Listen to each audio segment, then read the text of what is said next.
Recibimos a nuestro invitado con muchísimo gusto, por supuesto.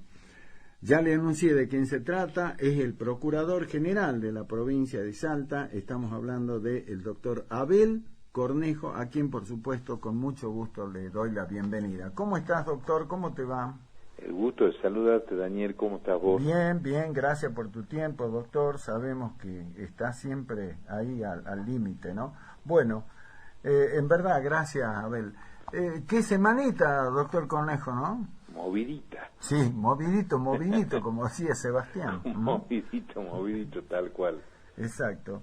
Qué semanita, ¿no? Yo le contaba a la audiencia, bueno, lo que pasó organizado a través del Ministerio Público, la escuela del Ministerio Público Fiscal, este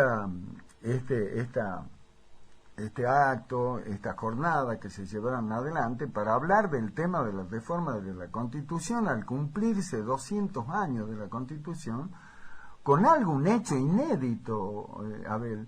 Creo que es la primera vez que se juntan los 4 gobernadores, 6 gobernadores, uno el actual, para hablar justamente de la Constitución, pero no solo ellos, sino también figuras de muchísimo prestigio a nivel nacional, provincial, como el tema de la venida del doctor Jorge Vanossi o la presencia del doctor Omar Carranza.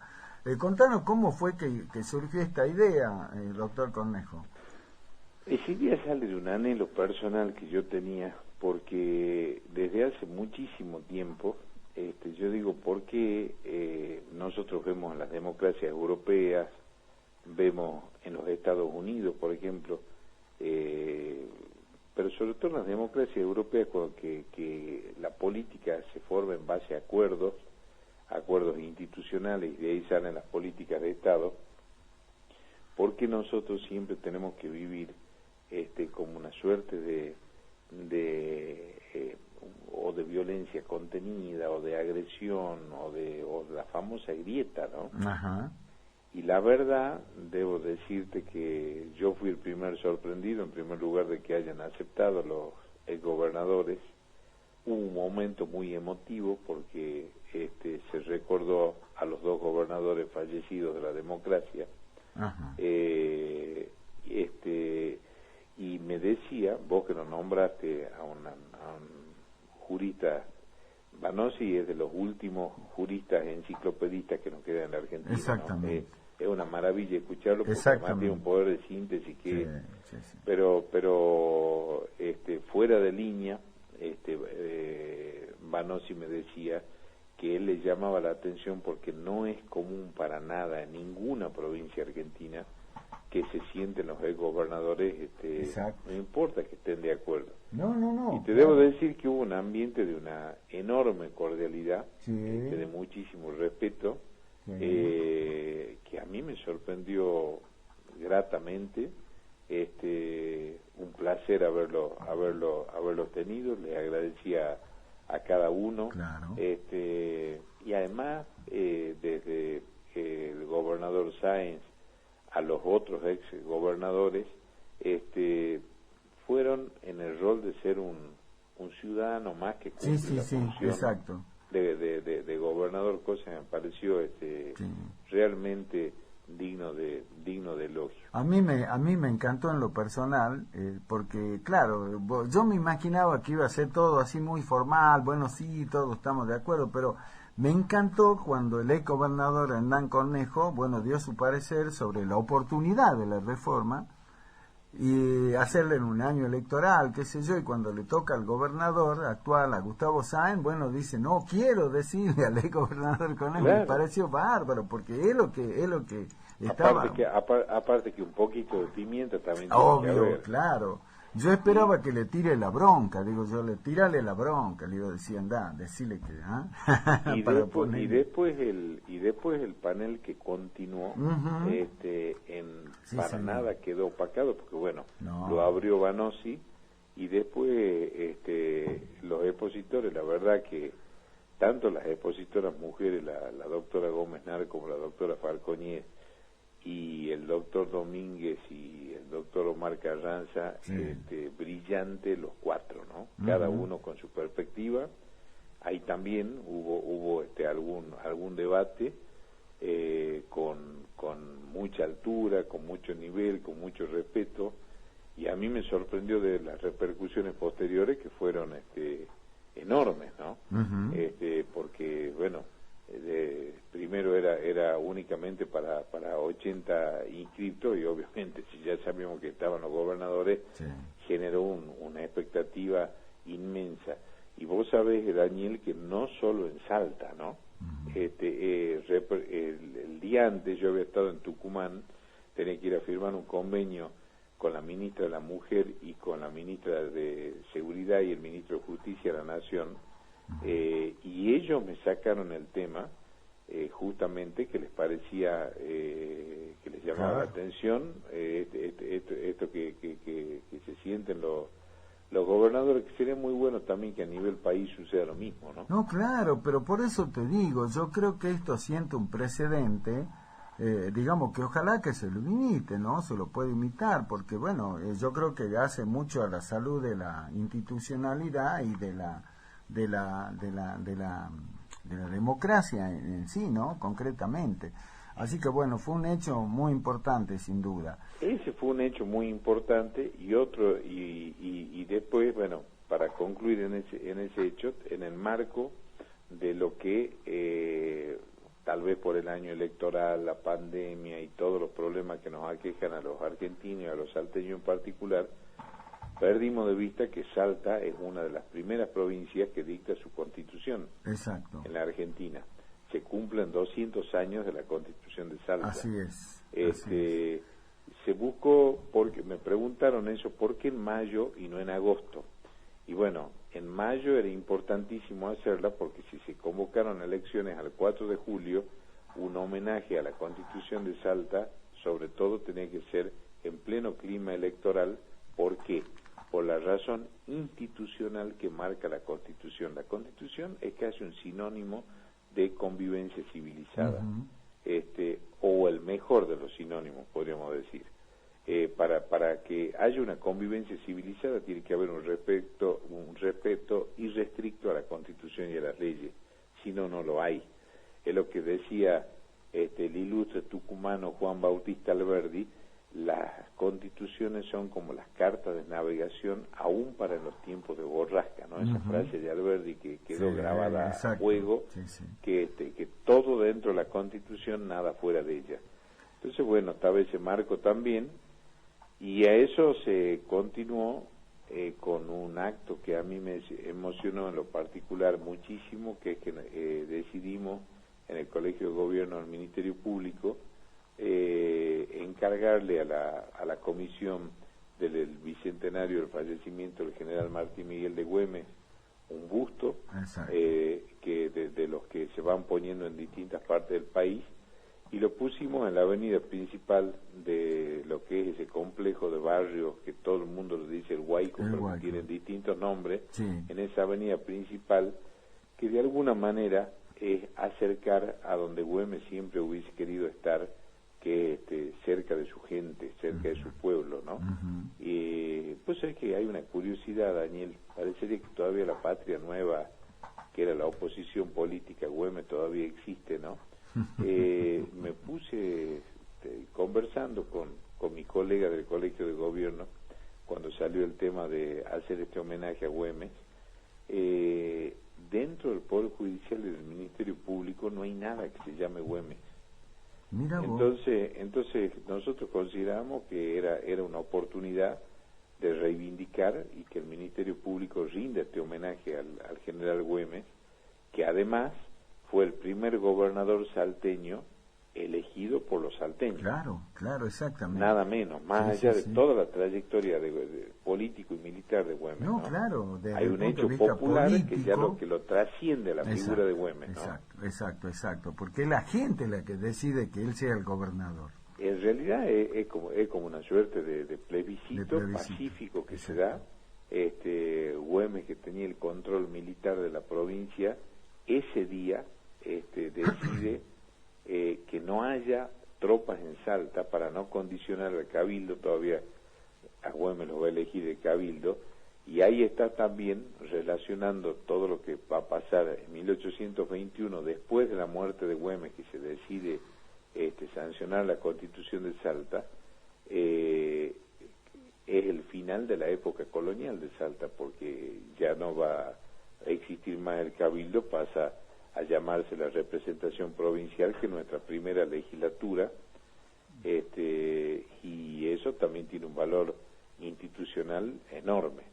Pero la elección de Güemes fue una elección absolutamente plebiscitaria, donde en realidad los cabildantes fueron mandatarios de la voluntad de un pueblo que se había reunido en lo que entonces se llamaba Plaza de Armas, que es la actual Plaza 9 de Julio. La Plaza 9 de Julio.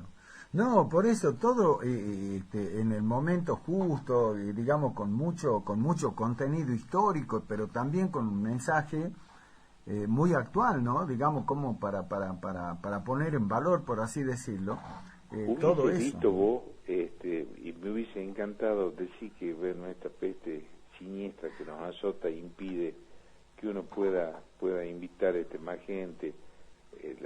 A la gente del barrio se estuvo a distancia, con un comportamiento, la verdad que ejemplar, estaba todo el mundo con barbijo, con distancia social, pero viese vos la emoción que tenía la gente cuando se descubre el busto de Güemes, ver la banda de los infernales, los gauchos y gauchas que desfilaron por ahí, la verdad que fue sumamente emotivo y un acto lleno de contenido, ¿no? Exacto. Ahora, lo que vos decías, la presencia de los gauchos, ¿no? Que fíjate vos que ahora estamos en medio de esta situación que se plantea entre la agrupación tradicionalista de Güemes y el COE con respecto a si va a haber desfile, no va a haber desfile, y en el medio los gauchos, pero bueno, como yo particularmente tengo una mirada, no eso que se disfrazan de gaucho para cada desfile. Claro, hay de los dos. Claro, hay de los dos. Y están los otros, los gauchos, esos que sin el traje de gaucho, pero que son lo mismo que eran los gauchos que peleaban a la par de Güemes, ¿no? Así lo sienten ellos. Claro, los gauchos del ellos interior de la provincia, así lo sienten ellos. Ellos son los gauchos de Güemes. Tienen un valor histórico extraordinario también todos esos fortines del interior. Fíjate que la mayoría de los fortines, salvo los fortines más nuevos, pero evocan a muchísimos de los capitanes de Güemes, ¿no? O de los combates más célebres, como Túcar de Velarde, Rosario de Lerma, Sauce Redondo, todo eso, eso llevan como estandarte los fortines desde hace 200 años a esta parte. Por eso yo ayer les decía que ellos son como el alma de Salta, ¿no? Y mejor dicho, son la memoria de la gesta gaucha que nos recuerda cada año que hubo todo un pueblo en armas, un pueblo humilde, sin preparación militar, sin recursos.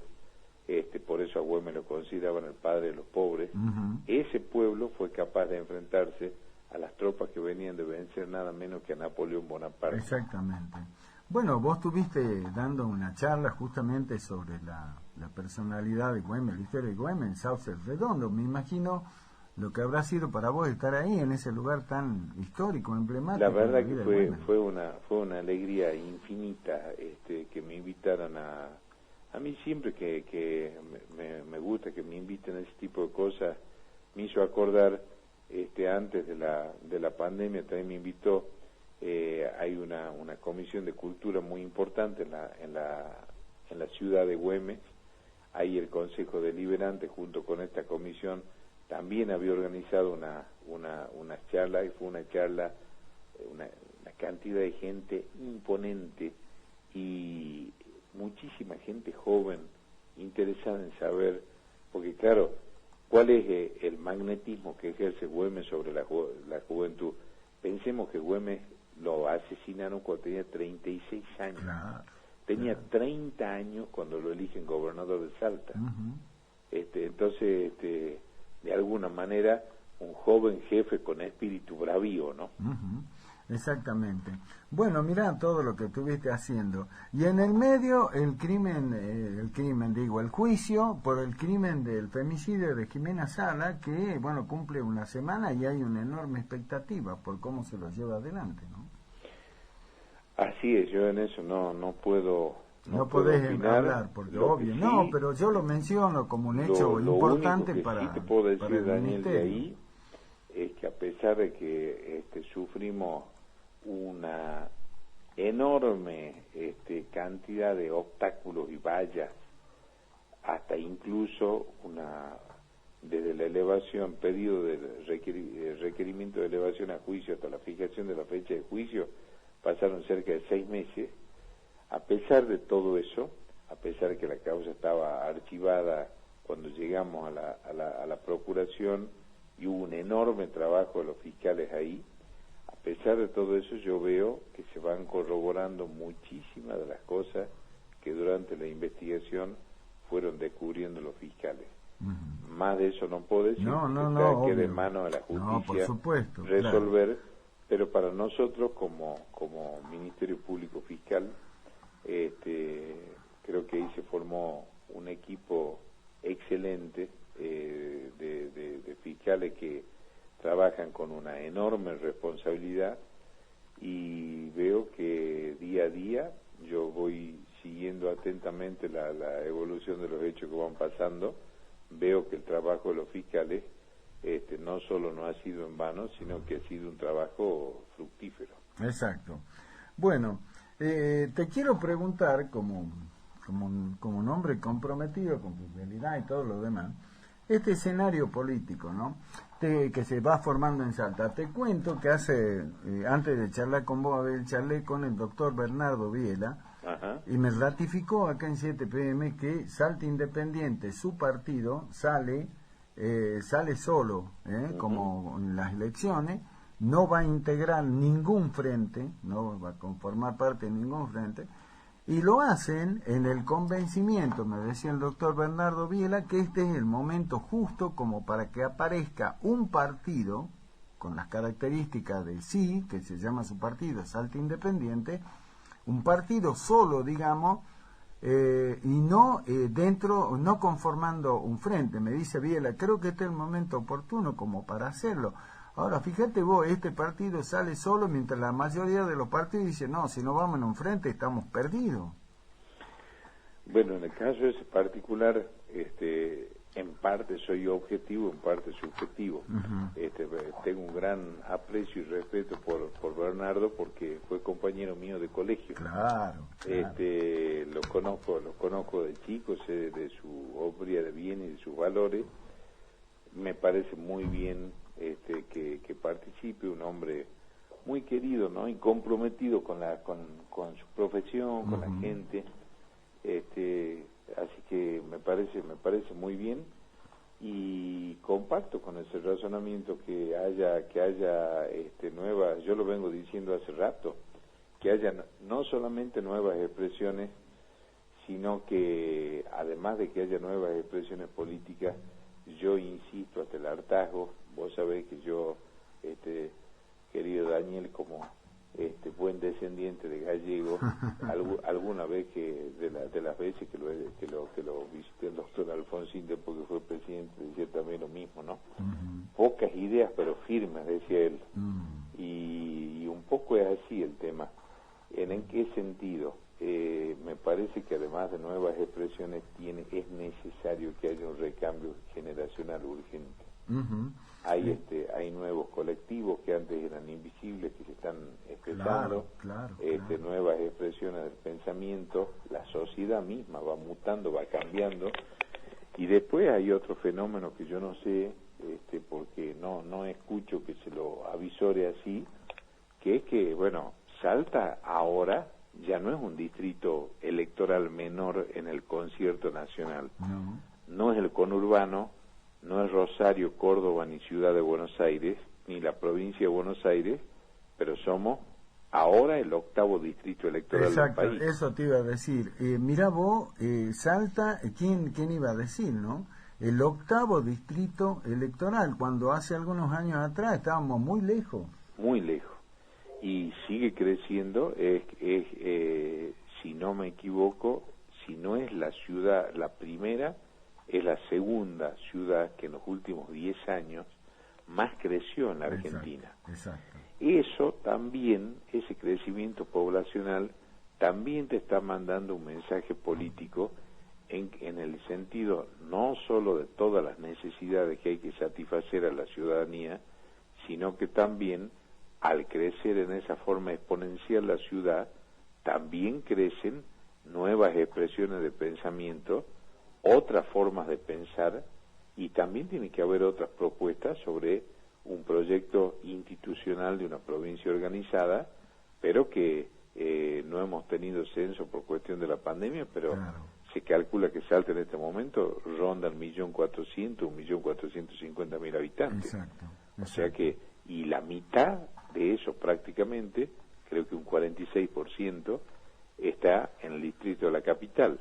De manera que la propia ciudad de Salta, ya dentro de lo que es el ámbito geopolítico nacional, ha dejado de ser esa vieja aldea del interior para ser una ciudad cosmopolita en pleno crecimiento, ¿no? Sin duda, lo de cosmopolita creo yo que, no sé si me equivoco, a lo mejor exagero, pero creo yo que por lo menos hace una década que empezó a tener ese perfil, ¿no? Totalmente, es una ciudad que cambió totalmente en ese sentido, y esos cambios, algunos viven de añoranza y de nostalgia. Yo creo que esos cambios son los que hacen grandes a las ciudades, grandes a las provincias, el intercambio con distintas formas de pensar, con distintas nacionalidades, con nuevos faros culturales que se van formando.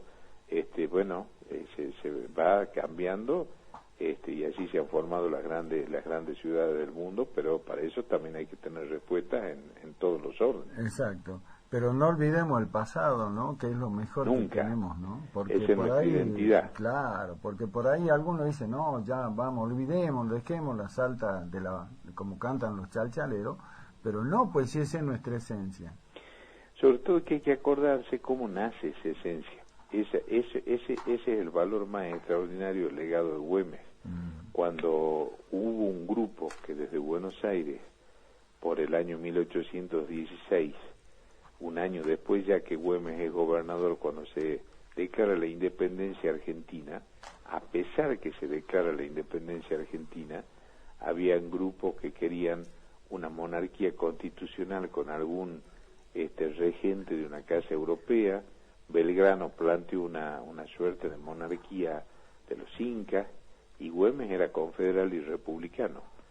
Y es por eso lo que yo digo siempre, el padre de la identidad nacional argentina. Esa noción de nación, de nueva nación, de no pertenecer a nadie, de soberanía, de libertad, de autogobierno, de tener nuestro propio control de las instituciones, del acceso a los cargos públicos de los nativos de la tierra, todas esas cuestiones que fue implantando Güemes de una manera ciclónica e imparable, es lo que dan la identidad nacional argentina. Sin lugar a dudas que sí. Bueno, lo último, doctor Abel Cornejo, muchas versiones de un lado, del otro, el procurador general, el doctor Cornejo, Abelito, el gordo Cornejo, bueno, todos, a cada uno a su manera. Claro, no sé por qué le dicen así al doctor. Bueno, dicen, va a ser convencional. ¿Va a ser convencional el constituyente, doctor Abel Cornejo? Vamos a ver, vamos a reflexionar. Hasta ahora, si me preguntas hoy, te diría que no, pero vamos a ver. Queda una semana. Sí, esa semana de reflexión, yo si realmente veo que puedo ser útil para algunas cosas que yo quiero que queden bien establecidas en la Constitución de la provincia, yo lo dije de un principio, puede ser que sí. Hay que ver también cuál es el estado sanitario, y cuál va a ser la decisión que se va a tomar al respecto en ese sentido, porque bueno, ahí hay algunas versiones que cada vez cobran más fuerza, doctor Cornejo, que dicen que después de que se inscriban las listas de candidatos, se podrían suspender las elecciones, obviamente con el argumento del crecimiento de los contagios por la situación de la pandemia. Ahora, esta es una pregunta más técnica que política, doctor Cornejo. ¿Es posible que eso se pueda hacer? Es posible, lo que pasa es que habría que ser muy cuidadoso con eso, porque si es una decisión que se toma en beneficio de la salud pública, que es absolutamente atendible, y más que atendible en algún caso puede llegar a ser inexorable y absolutamente necesario, el ideal sería que se posponga, si es que así lo aconseja el Estado sanitario de la provincia, claro, pero que no se oficialicen candidatos y se lo ponga en el freezer hasta las nuevas elecciones. Claro, se lo dejen en stand-by ahí y decir, claro, bueno, están colgados eso no, porque eso genera, evidentemente genera un desgaste inmenso y como una suerte también de frustración institucional. Ahora, si no se oficializa y se suspende, habrá que ver, o que se dé la posibilidad después de una reoficialización. Exacto. Que se puedan hacer correcciones, digamos, exactamente, enmiendas, como dicen ustedes los abogados, alguna exactamente enmienda, Pero bueno, ese es el escenario. Doctor Cornejo, como siempre, un gusto charlar con vos. Estaremos atentos, porque en verdad a mí me preguntan, me dice, bueno, vos preguntale al doctor Cornejo, ¿va a ser convencional? No. Y en ese caso, ¿por dónde sería? Bueno, todo esto te lo traslado. Y acabas de contestar que todavía está deshojando la margarita, como se dice el doctor Abel Cornejo. Es un tiempo sí, muy difícil, hay que ser muy analítico de todo lo que pasa, ¿no? Sí, pero aparte, como decir, porque vos sé que alguien me planteaba y me decía, sí, ¿sabe cuántos son los convencionales, los nombres que se necesitan? 56. Así es.